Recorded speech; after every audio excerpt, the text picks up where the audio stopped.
Hi guys, welcome to my kitchen. Today we're going to make some super easy stroganoff.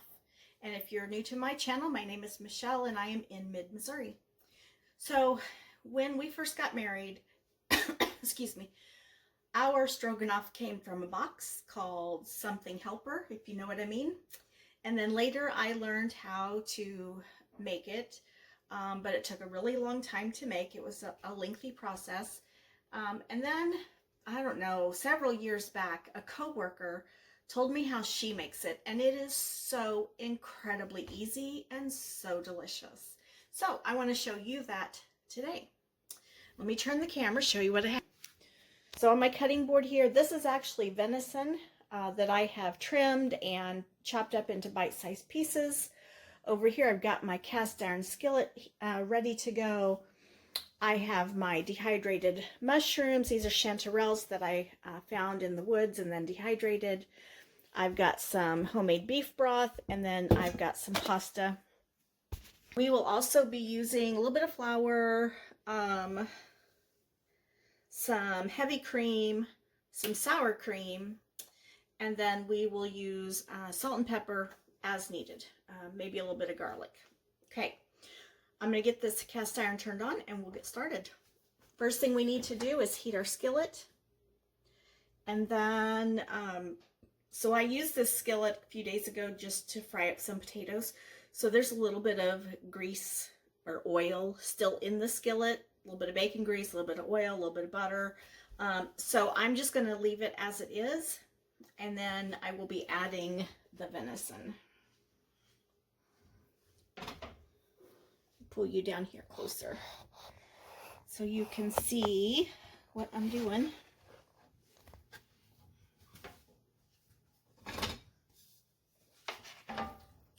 My skillet's not quite hot enough yet, but that's okay. While that heats up, I'm going to chop up my mushrooms. And I'm just going to use this same cutting board. It's all going into the same skillet. If we were going to be eating these mushrooms raw, I would not do that because it does have the deer blood on it. What am I looking for? Oh, I want to do some salt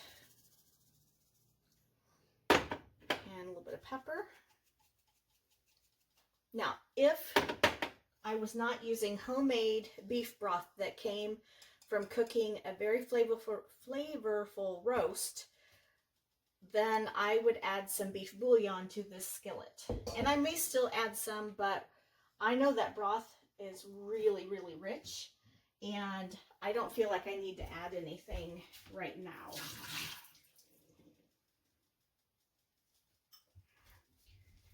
Okay, get these mushrooms. I do want to chop these. So about between Memorial Day and 4th of July is usually when we can find chanterelles. And the last, not this year, but the 2 years prior, I was bringing in the mushrooms by the ice cream bucket full. I would fill a bucket and then have to come back and get a new bucket. They were so plentiful. This year, I have probably altogether found about half of a bucket. These are some that I had dehydrated last year because occasionally we have a year where there just aren't any chanterelles. Kind of like the blackberries. They actually come on about the same time as wild blackberries. Okay, so we're gonna let that meat cook. Get nice and brown, not caramelized brown, but definitely cooked through to being brown. And then we'll add some more ingredients. In the meantime, I'm going to turn you over this way, and we're going to wash some eggs. So in order for me to, there we go. In order for me to sell eggs at the farmer's market, they have to be washed, kept in the refrigerator, and the package has to be labeled a certain way. And so I have got some eggs here that I need to get done up. I prefer to keep my eggs on the counter unless we're having an extreme heat wave, and then I will go ahead and refrigerate them. But today when I went out to get the eggs, we apparently had another egg break in the nesting box, and so they're all covered with like egg goo, and there's a feather, and stuff has stuck to them, like the straw and the bedding has stuck to the eggs. So I need to get that cleaned off, and this little scrubby is only used for cleaning eggs. I have this cute little chicken that my sister gave me, and it holds my scrubby, and yeah, that way we're not like cross-contaminating dishes or anything. It's just, that's my chicken scrubby. Okay. And I usually lay them out 6 in a row when I'm washing. I got 5 there. That way it's an easy count when I'm finished as to how many egg cartons I need to gather up. And I do use recycled egg cartons. Some states require that you have fresh, brand new cartons. And I did look into buying new cartons. If I bought new cartons, I could not sell the eggs for the price that I do. I sell them for $2 a dozen, which I know is super cheap, especially for farm fresh eggs. But new cartons would cost me, the cheapest I found was 95 cents a piece. And so I would have to add another $1 onto my cost, which some people probably wouldn't care. But until I have a complaint about using recycled cartons, that's what I'm going to do. It cost me $25 to purchase a certificate and application fee in order to be able to sell the eggs at the farmer's market. And so even with that, I'm probably not making any money. I'm sure I'm not. By the time I buy feed and all the time and effort that goes into taking care of the chickens. But I want my eggs to be at an affordable price. I'm not trying to get rich. I'm just trying to share the love.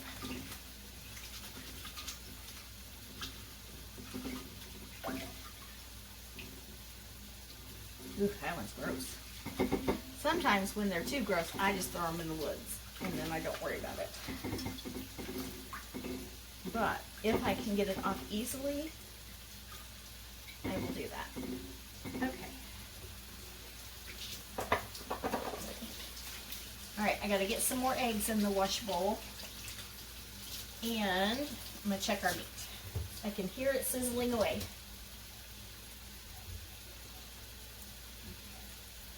Turn you around so you can see too.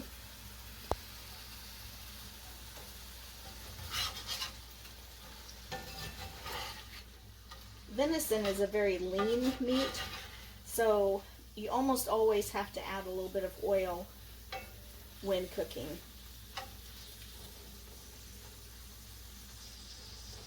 And some people might think that's gross that I just keep reusing the skillets, but I don't know. My mom always did it, and so I always do it.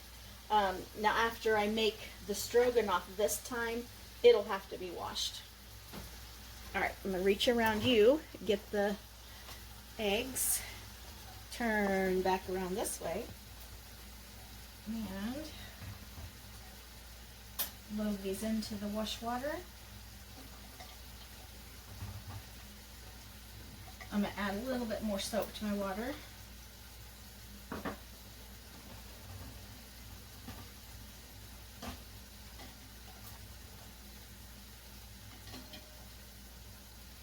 If you're washing eggs and you ever see one float, okay, that one's floating, it's not any good. That one is floating.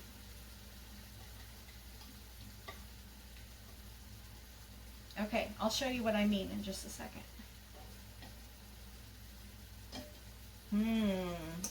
It's been awful warm outside.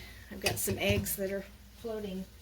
Okay, let me get these washed, the good ones, and then when I have an empty bowl, I'll show you what it looks like when we have floaters.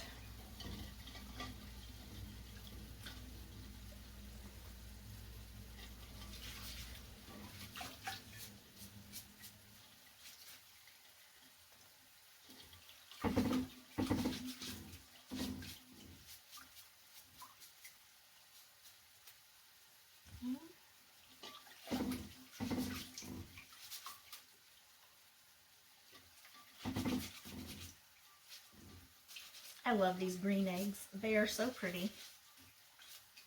Look at that. Isn't that pretty?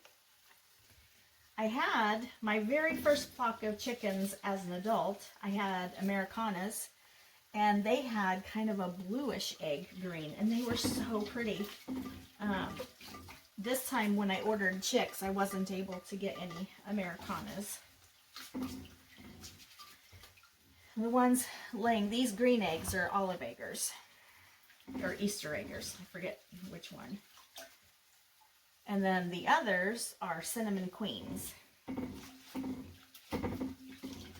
I'd like to get chickens that lay those dark brown eggs. I don't remember what those chickens are called, but I like the variety in color. Okay, so let me put this away. I'm going to bring you over here so you can see the floating eggs. I need another towel.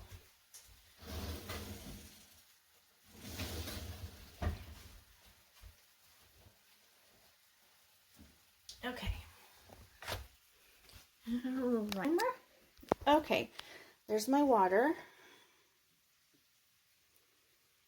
Okay, see how that egg is kind of bobbing? If it was all the way down, if it wasn't floating, it would be completely under the water. Here's another one. Yeah, they're bobbing. That one's not bad, but it's kind of tipped up on its end, so we're not going to take a chance. Oh, that one's definitely floating. Let's look at this one. Yep. Okay, those are floaters. So, those eggs will go just compost. They won't be fed to the animals. They won't be used in my kitchen in any way. So, they'll just get thrown out. And so I'll take care of that in a few minutes. Let's get back to our stroganoff. I have all these egg cartons out here. Get them out of my way.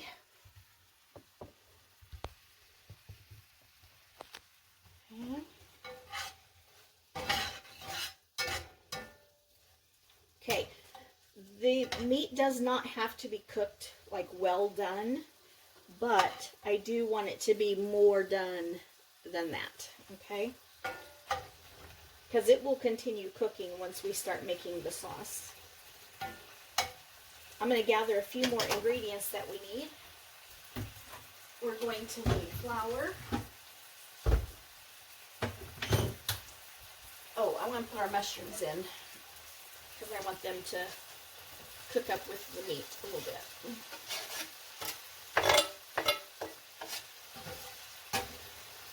Okay.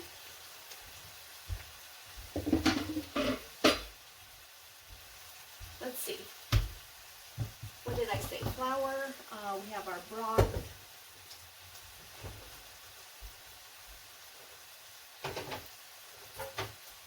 We will need some cream. And we're going to need sour cream, but we'll do that last. I need a little bit of salt and pepper.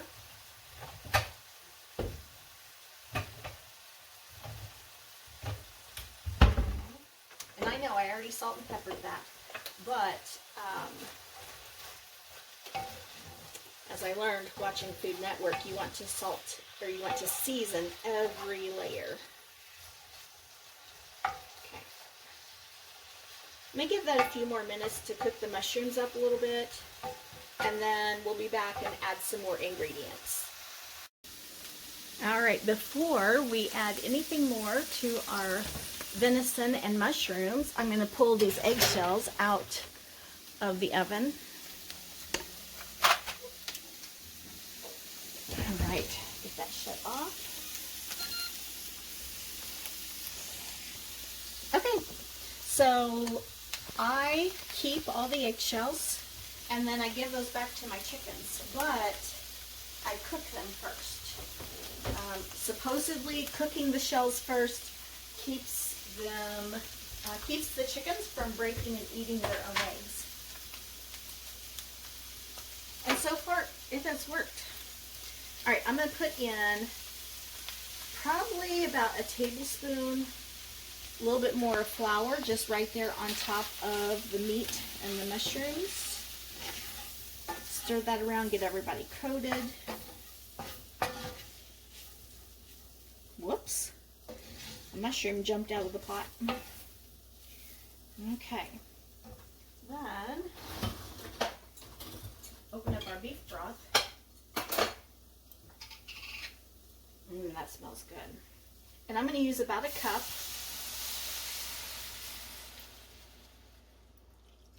Okay.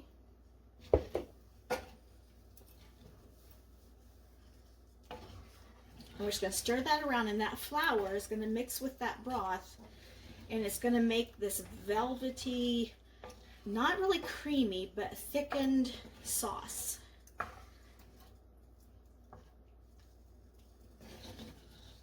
Okay, see it getting thicker. The color has changed a little bit. It's shiny. That's what we want. Okay, and see, I can stir through it and leave a trace like that. Okay, now into here I'm going to put about a cup of heavy cream. This one I'm going to measure because I can't eyeball it as easily as I do the broth. But that may be all that's in there. Basically, you want equal parts broth and cream. All right, not going to be quite a cup. That's all right.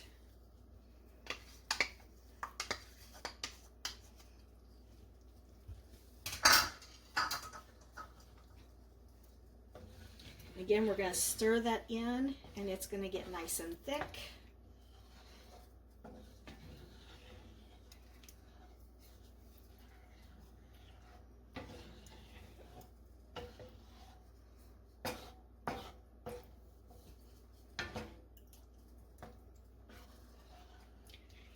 Okay, and at this point, I'm going to taste the sauce for seasoning.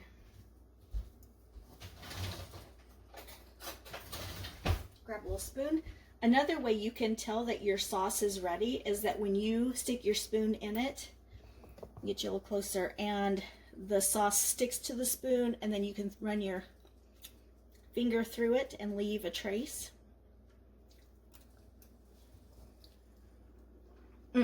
That's good stuff. I'm going to add a little bit of pepper. I can definitely taste the mushrooms. Those are really good. I'm going to add a little pepper. This is going to sit and just simmer for a little while.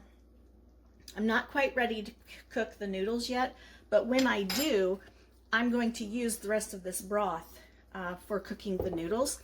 And then we're going to serve this with a side of steamed broccoli and probably some sourdough toast.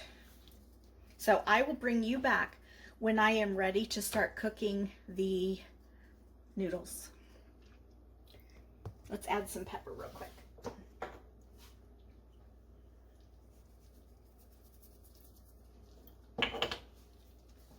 Stir that in. Okay, I'm just going to turn this on low and we'll be back. All right, this has been simmering for just a few minutes. Let me give it a stir. Ooh, you need to come down here and see it. Doesn't that look good? It smells good too. All right, I'm gonna get our pasta water going. Put in the rest of our broth, and probably gonna do a full pint of water.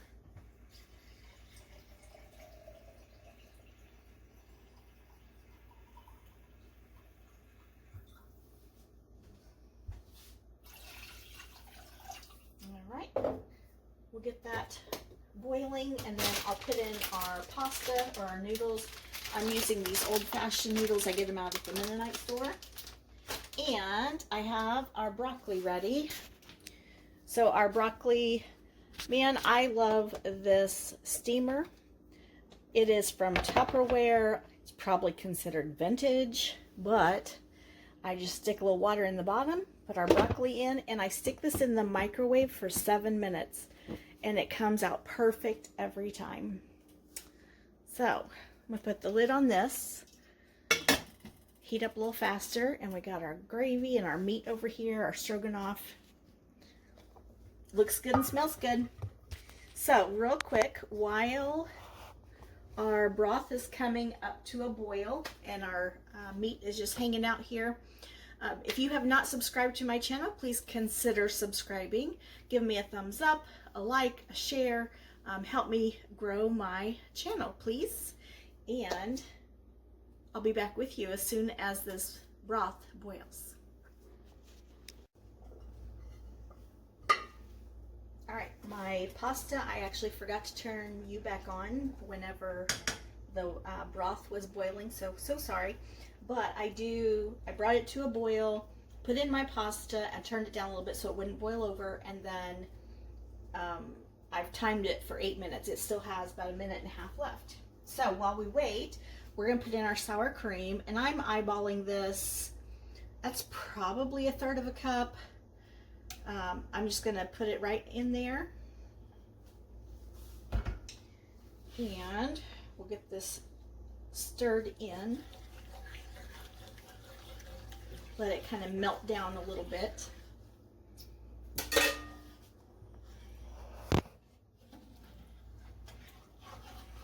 Back here, I've got my buttered sourdough toast on a little griddle pan. And as soon as our pasta's done, we'll stir it in here. I did give this another taste for seasoning. Oh, so good. I used to not like stroganoff very much until I started making it this way, and now it is scrumptious. All right, let's call that timer done. And I'm gonna use a slotted spoon to move my pasta over into the sauce. I'm okay if a little bit of pasta water goes into the sauce. In fact, if you find that your sauce is too thick, adding a little bit of pasta water can help you thin it down. The opposite of that, it works both ways. If your pasta water or your sauce is a little too thin, you can thicken it a little bit with pasta water. It's a crazy thing. It can be used in different ways. All right, we're just going to toss that together.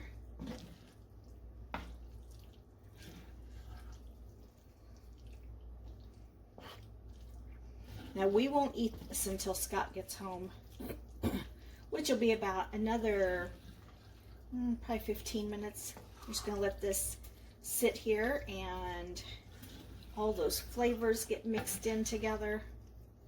Let it marinate, as some people say. Okay, there we go. Super easy stroganoff. I could have had this done in less than half an hour. I spaced it out a little bit just because I wanted to do the filming and get the majority of that done before Scott got home and ready for dinner. So let me give you another shot of the stroganoff, and then I'll be posting a picture at the end of a finished plate of food. And there we have it. Doesn't that look good? So, thank you for stopping by my kitchen. I hope you enjoyed this video. I hope you maybe learned something about stroganoff. I don't know, maybe you'll try it yourself. And I will see you on the next video. Bye.